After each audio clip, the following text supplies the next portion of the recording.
मजूरी चाहे जहनी हो या जिस्मानी। आपने कितने डॉक्टर से इलाज करवाया? बस आए जनाब, तो इलाज शुरू किया, बच्ची जी ठीक हो गई। उस इलाज से ये फ़ायदा हुआ कि हमारी बच्ची बिल्कुल ठीक हो गई। इनकी भी बेटी जो है वो पैदाइशी तौर पर इसका इलाज का वक्त गुजर चुका है। बच्चे के जो ब्रेन ग्रोथ होती है वो नहीं होती, मुझे बचपन से ऊंचा सुनने की बीमारी थी। उसके जिस्म के कुछ अज़ाब उसका कंट्रोल नहीं रहता। बड़ा ऊंचा बुला भी है तो सुन दिया है। चाहे वो हुआ किसी भी एज में है, अगर उनका प्रॉपर इलाज किया जाए तो ये बच्चे बिल्कुल नॉर्मल ज़िंदगी गुजार सकते हैं। अगर खुदा चाहे तो कहीं से भी आराम आ सकता है।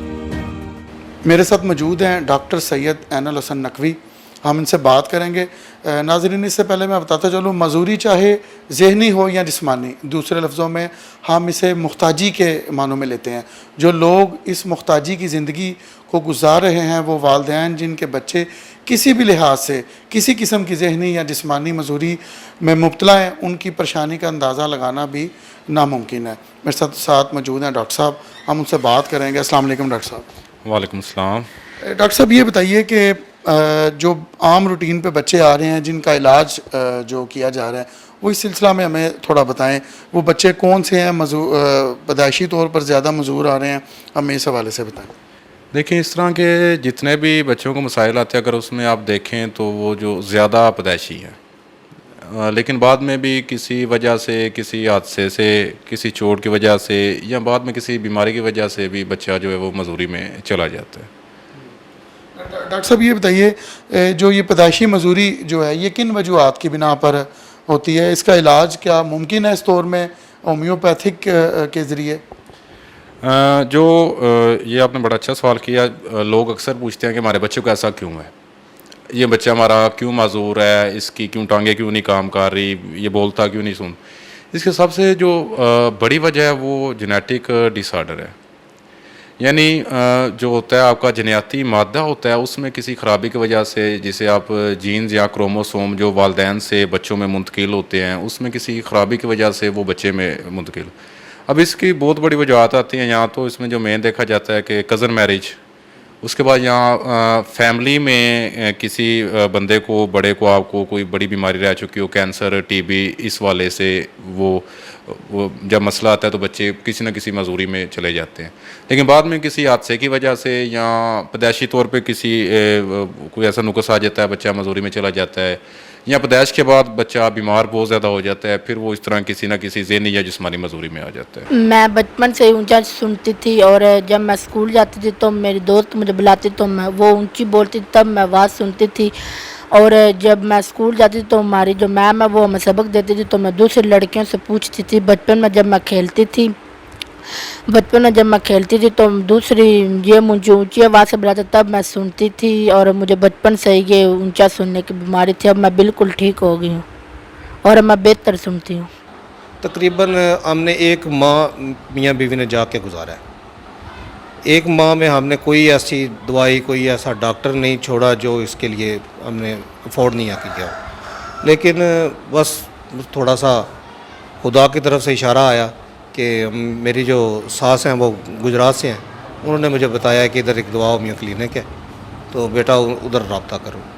मैं अपनी बच्ची को लेके उधर गया तो पहली खुराक के साथ, जो बच्ची एक माह से सोई ना हो, उसने पहली खुराक खाई, वो इतनी सुकून की नींद सोई जितना ऐसा लग रहा था कि कभी इसको कोई बीमारी थी नहीं। तो अल्लाह ने करम किया, फिर हमने उधर से इलाज शुरू करवा दिया। ये आपकी बेटी को आया क्या था? सर, ये पैदाइशी बीमार है, अब नॉर्मल बच्चों की तरह ये ना चल सकती है, ना बोल सकती है, ना फिर ऐसा था। अब अल्लाह का शुक्र है, आपने देखा ये चलती भी है, बातों को भी समझती है, सुनती भी है। डॉक्टर साहब, एक चीज़ मैं और पूछना चलूँगा यहाँ पर, जो ज़हनी मजूर बच्चों की वजाहत के हवाले से तो बताएं ज़रा। देखें, ज़हनी जो माजूर बच्चे हैं उसमें जो सबसे बड़ा है कि बच्चे के जो ब्रेन ग्रोथ होती है वो नहीं होती। यानी दिमाग उसका बढ़ोतरी नहीं कर रहा होता, उसके दिमाग की इतनी ग्रोथ नहीं होती। यानी उसकी एज आप देखेंगे, अगर बच्चा होता है 15 साल का, तो उसका दिमाग प्रॉपर ना होने की वजह से उसकी जो हरकत होगी वो 4 या 5 साल बच्चे वाली होंगी, ठीक है, जिसकी वजह से उसके जिस्म पे नहीं कंट्रोल होगा, वो बच्चा ना चल सकेगा, ना बोल सकेगा। यानी उसके जितने भी वो मामलात हैं सारे वो उसके डिस्टर्ब होंगे। डॉक्टर साहब, नॉर्मली जो है बच्चों में कौन कौन सी ऐसी बीमारियां हैं जो आ रही हैं जिनका इलाज मुमकिन है, उस हवाले से भी बताइए। देखिए ना, जो बच्चों में मेन मसले सामने आते हैं सबसे ज़्यादा, उनमें बच्चा यानी ज़हनी जो उसकी दिमाग की ग्रोथ है वो नहीं होती।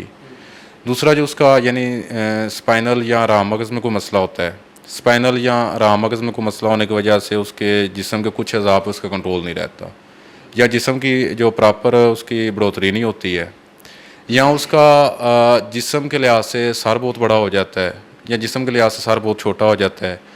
उसके बाद बच्चों को हड्डियों के मसले आते हैं, बच्चों के हड्डियाँ टेढ़ी हो जानी, यानी ये आप सीपी चाइल्ड में ये बच्चे आते हैं। पैदाइशी तौर पे हड्डियाँ इतनी कमज़ोर होती हैं कि बच्चे चल नहीं सकते।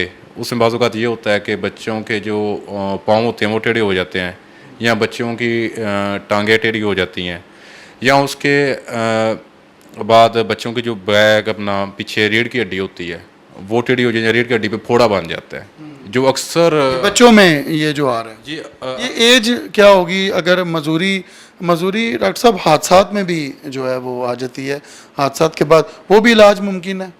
जी देखिए ना, हादसे के बाद भी अगर कोई आता है तो अगर जिस्म के किसी न किसी हिस्से पर उसको चोट लगी है, चाहे वो बच्चा है चाहे वो बड़ा है, तो वो चोट लगने से जिस्म का हिस्सा उसका वो हिस्सा काम करना छोड़ गए।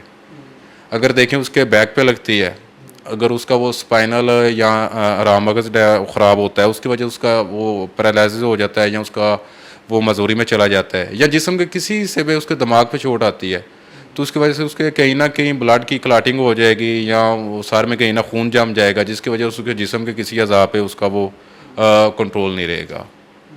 डॉक्टर साहब मैं एक यहाँ लास्ट में ये भी पूछना चाहूँगा कि जो पैदाइशी बच्चे मजूर होते हैं उनकी जो इलाज है वो पैदाइश के फ़ौरन बाद मुमकिन है, या इसको कुछ टाइम बाद जो है वो इलाज ज़रूरी होता है? नहीं देखें, अगर तो पैदाइश के फ़ौरन बाद शुरू किया जाए जब बच्चे की एज कम होती है, उस वक्त चांसेस ज़्यादा होते हैं, क्योंकि उस वक्त जिस्म की ग्रोथ हो रही होती है, जिस्म बढ़ रहा होता है, जिस्म की हर चीज़ बढ़ोतरी में होती है, तो छोटी एज में ज़्यादा चांसेस होते हैं। लेकिन अगर आप ये नहीं कह सकते एज ज़्यादा होगी है तो बच्चा ठीक नहीं हो सकता। तो जितने भी ये बच्चे हैं, चाहे वो ख्वाह किसी भी एज में है, अगर उनका प्रॉपर इलाज किया जाए तो ये बच्चे बिल्कुल अपनी एक नॉर्मल ज़िंदगी गुजार सकते हैं, इनकी जो भी माजूरी है वो बिल्कुल ख़त्म हो सकती है। डॉक्टर साहब डिवीज़न गुजरांवाले में आपका ये सेटअप बने हुए हैं सारे, तमाम तर दुआ होमियो मेडिकल सेंटर आपने बना रखे हैं। कितने बच्चे अब तक जो है वो ज़ेर इलाज रह के ठीक हो चुके हैं? और मुझे ये भी बताइएगा ये कितना टाइम पीरियड लगता है, ये सारी ये जो बंदा जो भी मजूरी हो, ज़्यादातर मजूरी ज़हनी बच्चों में आ रही है, या टांगों के लिहाज से आ रही है, या जिस्मानी के हवाले से आ रही है? इस हवाले से भी बताइएगा। देखें, जो ज़्यादातर लोग बच्चे लेके आते हैं उनमें ज़्यादा बच्चों के जो मसाइल होते हैं वो चलने के होते हैं, हड्डियों के मसाइल होते हैं, उनके पाँव टेढ़े होते हैं, उनकी टांगें टेढ़ी होती हैं, उनकी पिछली अपना रीढ़ की हड्डी टेढ़ी होती है, ठीक है ना। या बच्चे अक्सरियत में बच्चे बोल नहीं सकते, या बच्चे सुन नहीं सकते। तो इस तरह के सारे बच्चे हमारे पास आते हैं, और अल्लाह का शुक्र है कि इलाज कराने के बाद बेशुमार बच्चे ठीक हुए हैं। अगर आप उनमें देखें तो जो पैदाइशी बच्चे जेनेटिक डिसऑर्डर पे आ रहे थे वो नबीना बच्चे भी ठीक हुए हैं। उसके बाद जो बच्चे माजूर थे, कितना टाइम इसमें लग जाता है सारे इलाज में? होम्योपैथी का इलाज जो है काफ़ी देर पा जो है वो सुनने में आया कि वो जारी रहता है, लेकिन ये फ़ौरन इसका आराम आ जाता है या थोड़ा टाइम इसका? नहीं, ये बात देखें ना, ये काम फैम बात बनी हुई है, देर पा नहीं है। देखें ना, आपकी अगर एक बच्चा पैदाइशी माजूर है, वो चल नहीं रहा, वो बोल नहीं रहा, वो सुन नहीं रहा, अगर वो बच्चा 3 माह बाद अपनी टांगों पे खड़ा हो जाए तो आप कैसे कह सकते हैं होम्योपैथिक एक सुस्त इलाज है?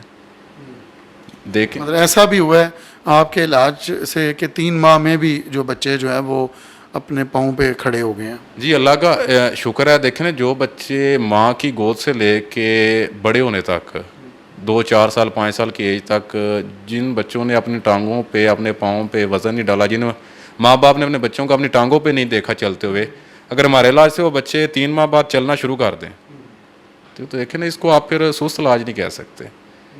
देखो, इतना अच्छा मैं नहीं समझता कि किसी और इलाज में इतनी जल्दी ऐसे बच्चे ठीक होते हों। मेरे देखने में आज तक ऐसा कहीं भी नहीं आया नज़र। नाज़रीन, डॉक्टर साहब ने अपने ख्यालात का इजहार किया।